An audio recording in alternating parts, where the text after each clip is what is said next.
outside of our walls. And this one is something that I'm big on. In fact, I just heard last week about a library that realized that its Wi-Fi was bleeding outside of its walls, so they turned it off after hours because too many people were sitting in the parking lot and using their Wi-Fi. What?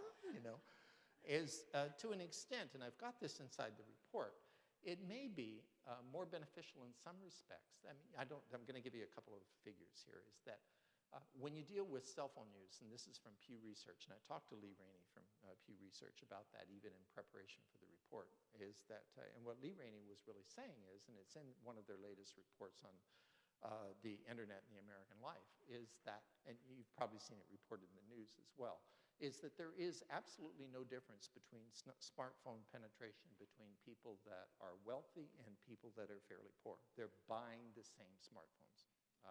And in fact, what the figures also now have is projections. 2 years ago, by the way, there were projections that said that by 2017, there was going to be 150 million devices that would be capable of reading ebooks. Well, they reached that last fall, you know.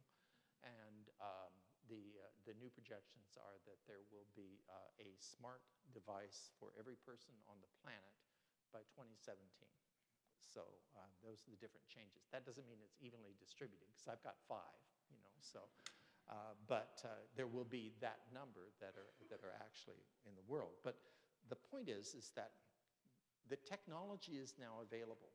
It's in many different hands. But the data sets that are being purchased within the wealthy community, where they're buying the data plans, and in the poor communities where they're not buying the data plans, by and large, and yet in the wealthier community, they may have the Starbucks or the other areas that provide community Wi-Fi in addition to the library. And in the poorer area, they don't.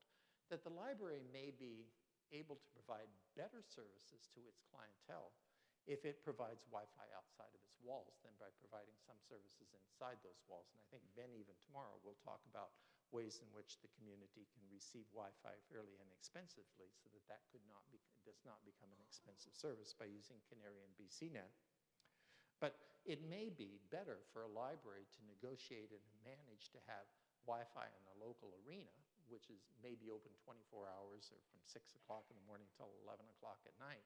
And then people that are watching the hockey games or sitting there or just coming for the Wi-Fi itself can have access to the Wi-Fi branded by the librarian saying that it's being presented to you by the library. It may be in some instances better to provide services outside of our walls than inside of our walls to make a greater impact on the community itself.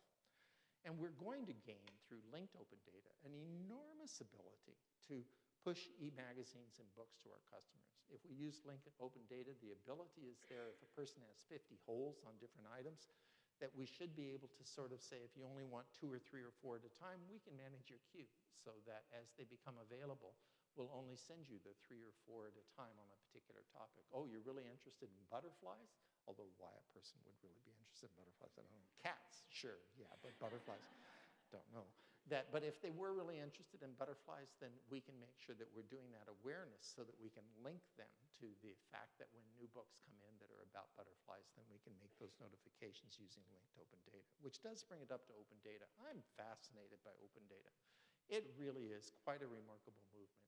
A few years ago, you may remember the book that came out on Bowling Alone, which talked about the fact that we were dealing with a generation of non-volunteers and non-joiners, people that really were much more individualistic, that sit inside their homes and watch television and sort of did things by themselves. And even when the internet came along, well, even more reason why people would sit and not join and do things by themselves and not go outside and play baseball or learn how to interact with other people. And then along comes open data and the hackerspace movements and some of the others. And what actually happens is we discover that people love to volunteer. Look at Wikipedia. It's created by volunteers.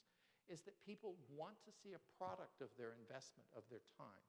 And the ability to use open data movements and to use the sorts of spaces where people can translate our pages and website material to other languages, where they can begin to digitize our collections as a use of volunteers is absolutely astonishing.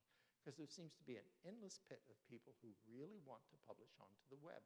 And they've started with their own individual websites, but they want to do things for the public good and for other people as well. There's an absolutely terrific story. It's a library in Michigan.